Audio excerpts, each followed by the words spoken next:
Hello everyone, good evening. Welcome to the daily newspaper analysis and today's date is 27/20/2024. So let's discuss the list of articles we are going to discuss today. First one being the 3,000 army troops, 500 special forces deployed in Jammu. This article is from the newspaper The Hindu and it is belonging to the syllabus of GS3. Next we'll be discussing some important concepts about CBI and this article is also from Hindu from GS2. So the National Green Tribunal has seeked its report on illegal dairy farm on the premises of City College. This article is specifically belonging to the syllabus of GS2. The interfaith couple get protection under UCC. This article is belonging to GS2 and the next one being Enforcement Directorate attaches properties belonging to M3M, a company in India. So this article is belonging to GS3. Next article being Living in Denial about Unemployment. So this is a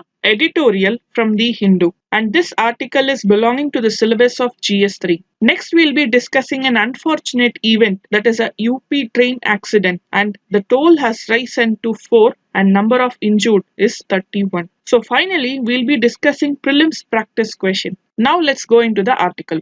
Now we are going to discuss the movement of troops, that is 3,000 army members and 500 special force members in additional to the Central Armed Police Force deployed in Jammu region. So what is the reason for this movement? First of all, we should understand that there has been a spike in violence recently. What is the reason for this is that the terrorists are using Jammu as a transit route as there is high level of security in the Kashmir region. They are using the route of Udhampur, Doda, Kishtawar and Baderwa region to transfer themselves. So 9 security personnel has been killed recently in Doda and Kathua region and 40% security personnel killings are in Jammu. So the shift of epicenter from Kashmir Valley to Jammu is creating a threat among the people today. So what are the reasons for increased terrorist activity? First reason is the security lapse. The troop reduction after the Galwan clashes have led to the increased terrorist activity in the Jammu region. There is a terrain advantage to the terrorist as the forest is dense and hilly terrain which is easy for the terrorist to hide themselves. Next is the foreign terrorists are well armed and familiar with the region and also they are using highly technical concepts like encrypted communication which is Chinese made and they are also using social media to gain more information. This has actually eroded the trust of people and poorly executed security operation is creating fear among the people's mind. So there is a security challenge among the Indian protection forces as it is of high altitude and thick forest which makes the mass movement of security personnel a high risky one. There is an intelligence gap also where there is a lack of reliable ground intelligence like how to decrypt these encrypted communication and then how to prevent the data extraction by the terrorist. All these things are a question now. And they are also using Chinese made encrypted phones as a terrorist tactics. So the strategic adjustment now, the troop movement that is the uniform force battalion to Ladakh has increased the threat in the Jammu region. So we can see that this is the Jammu region, this is the Kashmir region and usually there was high threat in the Kashmir valley and then this is the Ladakh region. So what happens is that since we are already aware of the threat in the Kashmir region, there is a high security in this area. So what these terrorists are doing is instead of going through this route, they are taking this route to enter into the Ladakh region or to enter into the other parts of our country. So we have to understand that the rising violence and tough condition in Jammu is decreasing the trust among the people's heart. There is a need for improved counter-insurgency measures now and the critical requirement for the time is a better intelligence operation. Because when we are fighting an enemy, it is an enemy alien here, we have to be strong by understanding them properly. Now let's discuss. Recently, there has been many controversies related to NEET examination. A student has been arrested by CBI who is the first year student of MBBS in Ranchi. So we should understand about CBI in terms of both prelims and mains perspective. So who has established or how has CBI has been established? we should understand about CBI in both prelims and mains perspective. First thing is that the CBI has been established by the resolution made by Ministry of Home Affairs in 1963. What does this resolution means? Usually any organization is either constitutional or we call it as statutory.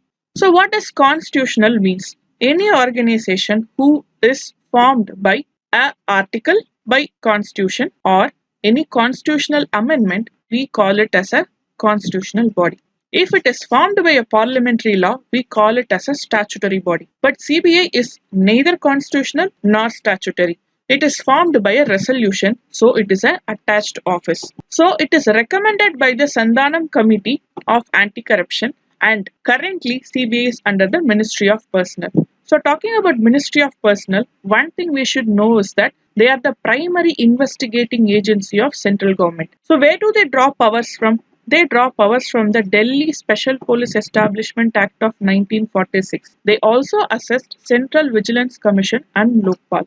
So as I said, they are under Ministry of Personnel. The reason is that they investigate corruption, bribery and misconduct among the central government employees. They also investigate economic loss and economic offences, and they investigate serious crimes with national and international implication. Under the state request, they also investigate cases of state's territory which is of public importance. They coordinate anti-corruption agencies and state police. So these are the primary functions of CBI. So let's discuss the administration process. So the director of CBI heads the organization, and there is also an IGP from the Delhi Special Police Establishment. The director appointed by the committee.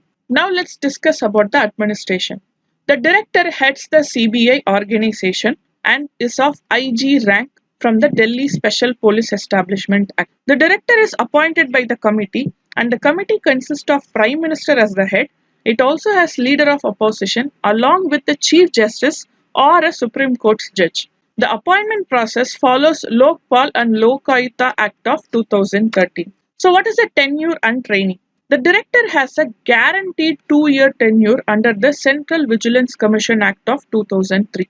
And there is an academy to train the CBI officer in Ghaziabad. One thing we should also understand is that according to the Delhi Special Police Establishment Act of 2021, the tenure of director can be extended up to 5 years. But there is a condition. So the condition is that at a time only 1 year can be extended. So let's see the math here. So the minimum year of tenure is 2 years. Along with that, 1 year can be extended. Such a way that 3 maximum extensions can be done till they reach the 5 year of extension. So this is what is about the tenure and training. So when we talk about CBI, CBI is very important in terms of prelims and mains perspective. And first question can be, is it a statutory body or a constitutional body? That can be the first question. And they are the central government's agency. That also can be asked as a question. As we see in the movies, CBI is a very interesting organization, and it is also following many other laws.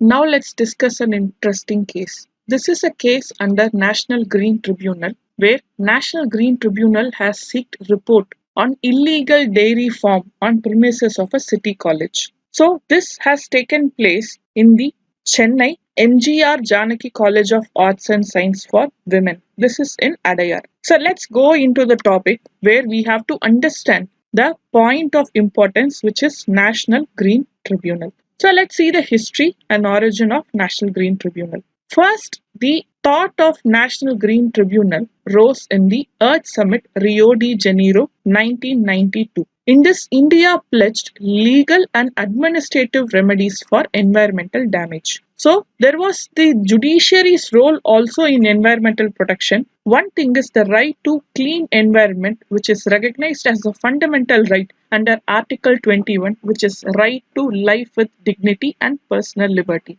This is under the case Subhash Kumar versus State of Bihar in 1991. The Law Commission of India in 2003 has suggested that the specialized environmental court for increasing cases is needed, because now, since we are moving to the path of sustainable development, this is a need of time. Then the National Environmental Tribunal Act was passed in 1995. This addressed hazardous substance accidents but was not effectively implemented. Then came the National Green Tribunal Act of 2010, which established the National Green Tribunal as a specialized body. Now, since National Green Tribunal is established by a parliamentary law, and this point is something which has been asked in UPSC prelims also, that National Green Tribunal is a statutory body. And by this, India has become the proud third country to set up a dedicated body for environmental issues. What is the structure of National Green Tribunal? The structure of National Green Tribunal has various experts from other fields, and it has a chairman appointed by the central government in consultation with the Chief Justice of India. And the chairman should be a retired judge of Supreme Court or a High Court. The chairperson includes, the other members include judicial members, expert members who have experience in environmental science, law and related fields. At least 10 and not more than 20 judicial and expert members will be placed inside the National Green Tribunal, which means that one chair plus 10 to 20 members can be expected in National Green Tribunal. This is appointed by a selection committee formed by the central government. So next, coming to the term, there is 5 years all till the age of 65, whichever is earlier. This is very similar to the constitutional body of UPSC, and there is no reappointment for the chairperson and members. The headquarters and regional benches are present in New Delhi, and regional benches are in Pune, Bhopal, Kolkata and Chennai. We can see that it is in the form of east, west, north and south.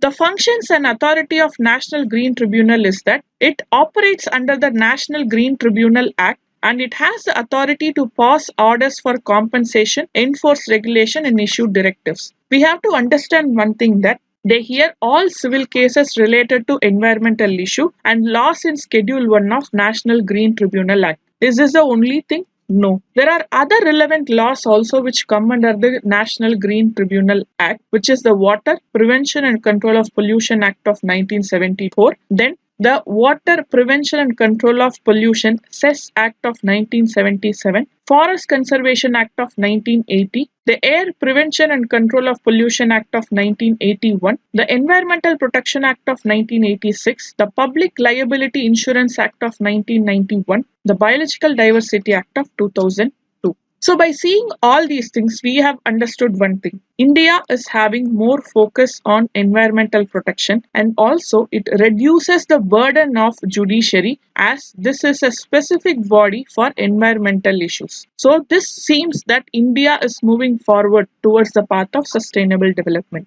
Now we are going to discuss an interesting case where an interfaith couple got protection under the UCC Act of Uttarakhand.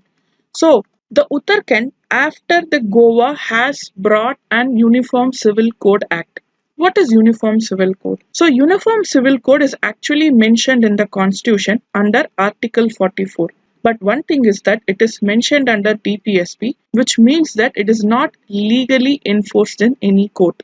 What is UCC? So it's a common set of law. This is a keyword. Common is a keyword here. It is common set of law for all Indians regardless of religion, and it governs the personal matters like marriage, inheritance, adoption and divorce. Why UCC has to be implemented? Because it promotes gender equality and secularism, as it brings in uniformity across all religions. Goa was the only state before Uttarakhand has inherited this UCC from the Portuguese rule.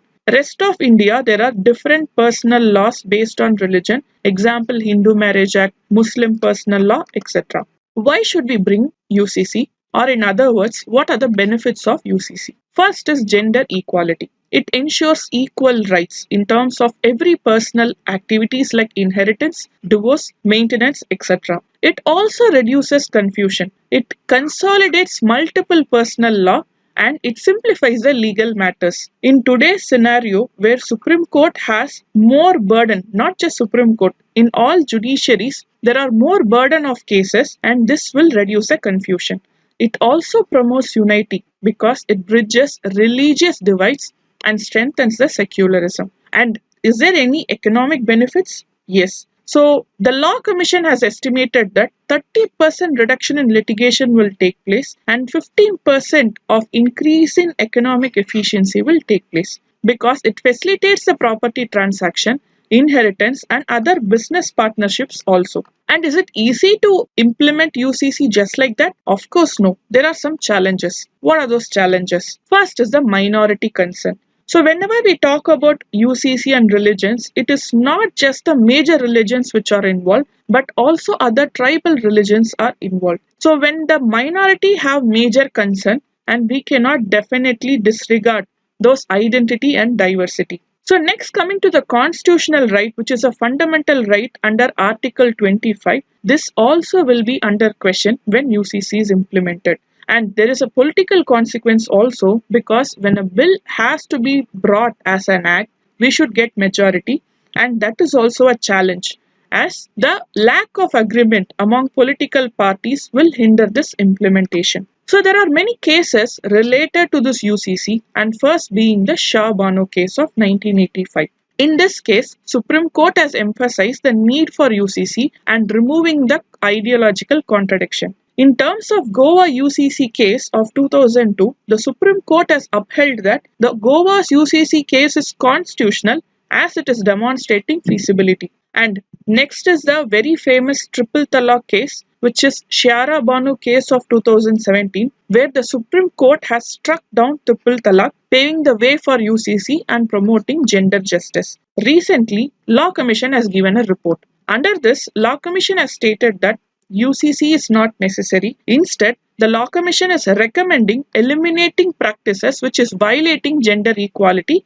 and justice. Now we will discuss a mains question which is a 15 marker and the limit of 250 words. Discuss the possible factors that inhibit India from enacting for its citizens a uniform civil code as provided for in the directive principles of state policy. So this, as we discussed now with a proper introduction and then talking about the benefits of UCC and then following the challenges and also the way forward which is given by the Law Commission will be a very good answer.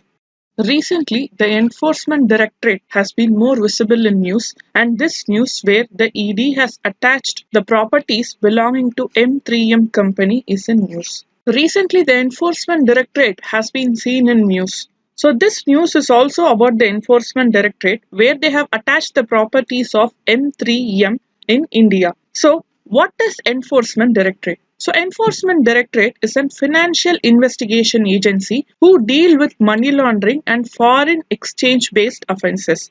They are under the Department of Revenue and Ministry of Finance. So this can be a prelims question where they can ask Enforcement Directorate is under the Ministry of Finance or Ministry of Home Affairs like that to confuse us. So we have to know the core values of Enforcement Directorate. First one being integrity, second one being commitment, third one being excellence, and fourth one being impartiality. So what do Enforcement Directorate do? So they are the enforcement agency of any domestic law related to economy, and also they are the economic intelligence agency. When we talk about intelligence agency, they collect information and data related to any economy based crime, and they also fight economic crimes. And they have a headquarters in New Delhi and the regional offices are there in Mumbai, Chennai, Chandigarh, Kolkata and Delhi. So there is a question, which law governs them? There are few statutory functions they have where they are following certain laws like Prevention of Money Laundering Act 2002 where it is a criminal law and under which the ED has the power to confiscate property involved in money laundering, and they also investigate assets which is related to the crime. They also have the power to prosecute the offenders. And the Foreign Exchange Management Act FEMA 1999 is a civil law. This can be a question because the Prevention of Money Laundering Act is a criminal law and Foreign Exchange Management Act is a civil law. This facilitates external trade and payments and it investigates if there is any violation related to this law. And they also have the power to impose penalties. Next is there are other enforced laws also like Fugitive Economic Offenders Act of 2018, which means that what is the term fugitive is something important. Fugitive means who runs away from our territory to avoid getting prosecuted under this act. So that is a term called as fugitive. And when there is the offense related to economy, we call them fugitive economic offenders. So next is the conservation of foreign exchange and prevention of smuggling activities, under which ED prevents smuggling. What is the overall goal is that they stop the generation and circulation of black money. So when we talk about black money, what is black money is that black money is unaccounted money which is prevented to be shown to the income tax department to evade taxing. So this is what we call it as black money. So we also have seen an act related to money laundering. So what is this money laundering is that just now we saw something called as black money. So what is the laundering? Generally we speak about laundering where we say that whenever there is a dirt in a cloth, we launder it to remove the dirt. Simply speaking, here in this context, the conversion of black money into white money is called as money laundering, and this is criminal in nature. By this we understand how Enforcement Directorate not just prevents but also punishes the people. Thus, Enforcement Directorate is powerful in its own way that it can have an impact on even the election results. Whenever a country is moving forward in terms of growth in economy, there is a question, are the people equally employed? Because it is a question of development, and now we are going to see an editorial article which is living in denial about unemployment. Here we are going to discuss what are the causes of unemployment, and then we'll be discussing what are the measures taken by the government related to this rectifying unemployment and other concepts. First, talking about unemployment. What is unemployment? Whenever there is a person who's actively seeking for a job but cannot find a suitable job, then the person is called as unemployed, and this situation is called as unemployment. There are various types of unemployment, first being voluntary, which means the person is leaving the job willingly. Next is involuntary. The person is fired, laid off, or forced to leave his or her job. Then we call it as an involuntary unemployment. Disguised unemployment means the person is employed but not efficiently productive, which means that this usually happens in terms of agriculture. For example, there is a work of harvest or anything else where we require two persons, but instead 5 persons are employed. Here, the remaining 3 persons are facing disguised unemployment, which means that they are not needed there, but they are employed for a sake. Next is structural unemployment. It is long lasting due to the economic shift. When there is a mismatch in structure or when there is a friction caused due to a change in economy. This is caused by the mismatch between the job requirement and the worker skills. While addressing the reasons of unemployment, there are various reasons. First being overpopulation. The gap between the number of people and the number of employment is a very big issue here. There is a lack in demand skills. We all know that every year there are so many graduates coming out of their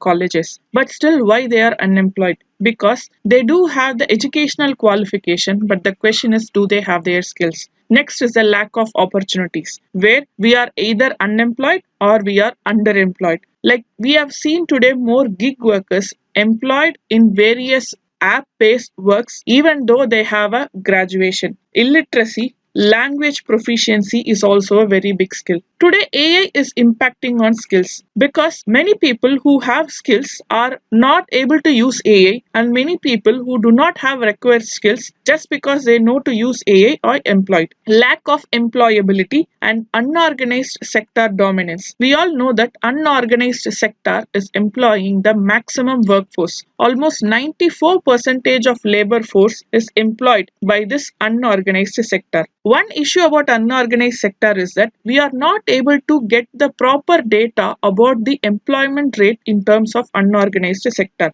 because it is not properly documented, as the employers are avoiding the data to be documented to evade certain taxes. Next is there are various reports on employment and unemployment. The periodic labor force survey by Ministry of Statistics and Program Implementation has launched it in 2017. It estimates the employment and unemployment indicators. What are the key indicators? The first being labor force participation rate. It means that the percentage of person in labor force at the working age. This is what we call it as the labor force participation rate. Simply speaking, it can be said that the number of people who are employed and number of people in working age group into 100. So this is how we calculate the labor force participation rate. Next is worker population ratio. This is the percentage of employed person in a given population. Next is unemployment rate. This is the percentage of unemployed persons in the labor force. So we have the working age, but still how many people are unemployed in the working age is what we call it as unemployed rate. So what is this PLFS versus CMIE data? So CMIE is a private agency and ILO definition. According to the ILO definition, there is 40 to 45% of labor force participation rate. This PLFS, as we see here, periodic labor force survey, is showing the broader definition, and according to this, 50 to 55% of people are contributing in the labor force participation rate. This seems like just a matter of 10%, but the differences in data is almost 90 million. Now do you understand what do we mean by denial in unemployment? Because it shows that there is a rate of unemployment which is not accepted widely. We all know that there is a concept called as right to work. This is in the Article 41 of Indian Constitution, which means that everyone has the right to work for basic living wage.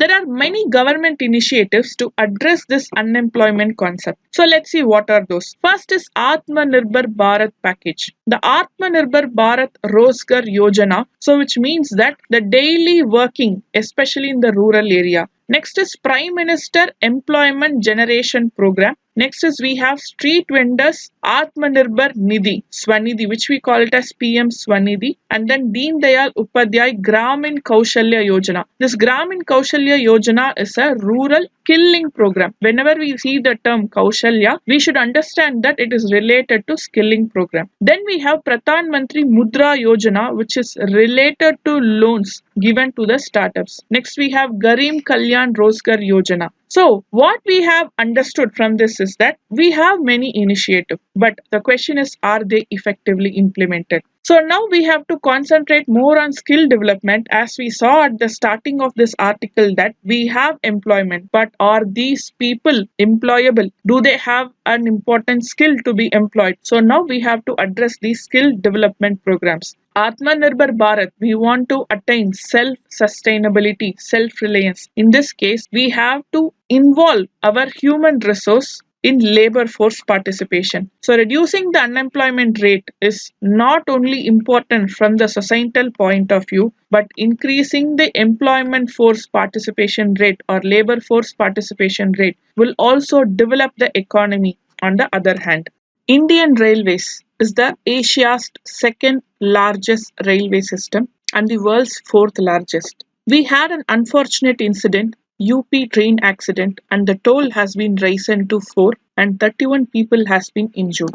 So the major causes of train accident has to be addressed. So the first thing is the technical failures. So the cause of technical failure is the poor track maintenance, outdated engines, sometimes due to some reason sabotaging of either the engines or the railway lines has been taking place. The gas cylinder negligence in the pantry of the train also results in explosion. There are certain signaling issues like the signal is either improperly communicated or the signal is not properly followed by the driver. Weather forecasting failures are also the causes of these train accidents. Sometimes landslides, earthquakes, etc. cause these accidents.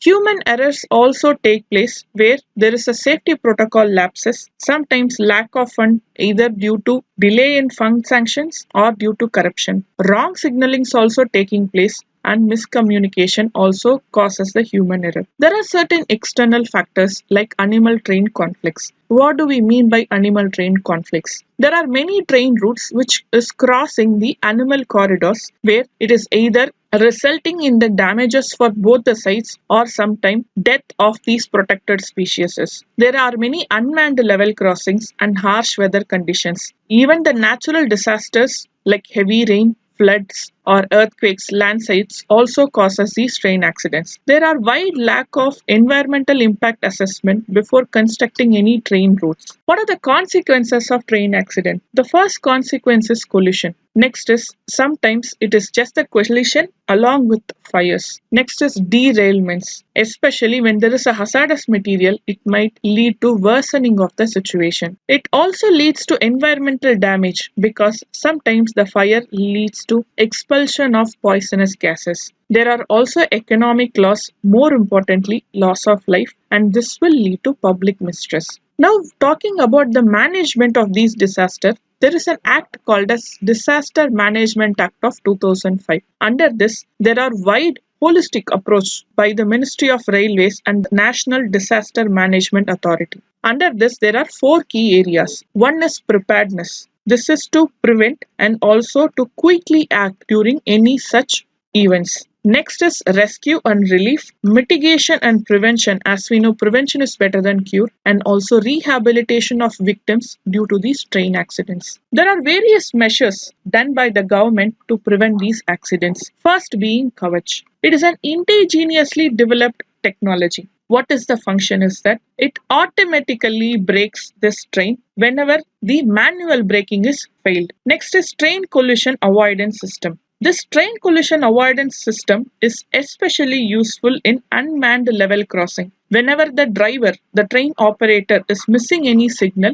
this train collision system will avoid any kind of collision. Next is train protection warning system. It is a very important proven automatic protection system. Next comes automatic train warning system, which warns the construction site workers whenever there is an approaching train. Next comes the automatic train control. This specifically controls the speed of the train if that train driver is not reacting to the signal at danger. The financial initiatives include Rashtriya Rail Sankraksha Kosh. It's a safety fund for safety related works, because when we have a separate exclusive fund, then the safety can be taken in our hands. The other measures include outsourcing the technical assistance, which will lead to involvement of more technically sound people, and also animal conflict mitigation. This animal conflict mitigation is done by the state forest department officials, which will result in